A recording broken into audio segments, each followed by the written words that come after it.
Piles కోసం tests ఏం చేయాలంటారు? చాలా ఇంపార్టెంట్ అండి పైల్స్ కోసం టెస్టులు. చాలామంది చేసే తప్పు అదే. సో డాక్టర్ దగ్గరికి వెళ్ళరు. ఈ వీడియో చూడడము, లేకపోతే యూట్యూబ్లో సెర్చ్ చేయడము, లేకపోతే గూగుల్లో సెర్చ్ చేయడము, చాట్ జీపీటీలో సెర్చ్ చేయడం, వీళ్ళకి వచ్చిన 2-3 సిమ్టమ్స్ ఇలా చేయడం వల్ల ఏమవుతుందంటే ఇవన్నీ కాంప్లికేషన్స్లోకి వెళ్తున్నాయి. సింపుల్గా ఉన్నదాన్ని కాంప్లికేటెడ్గా తీసుకొని వెళ్తున్నారు. ఇవన్నీ కాకుండా ఉండాలంటే మెడికల్ ఫీల్డ్లో డయాగ్నోసిస్ అనేది చాలా ఇంపార్టెంట్.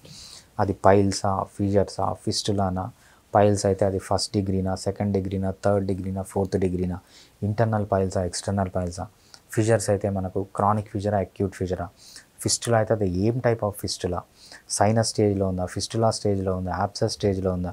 సో దీనికి కొన్ని మల్టిపుల్ టెస్ట్లు ఉంటాయన్నమాట.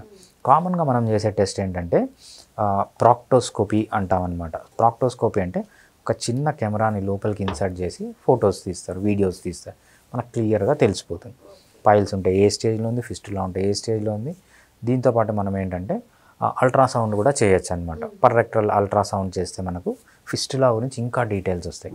సో మనము ప్రాక్టోస్కోపీ చేయడం కానీ లేకపోతే చిన్న అల్ట్రాసౌండ్ చేయడం కానీ ఈ రెండు చాలా ఇంపార్టెంట్ మనము డయాగ్నోస్ చేసి ట్రీట్మెంట్ చేయడానికి. మరి ఇదండి పైల్స్ గురించి. మరో వీడియోతో మరో అంశంతో మళ్ళీ కలుద్దాం. Thank you sir. థ్యాంక్స్ అండి.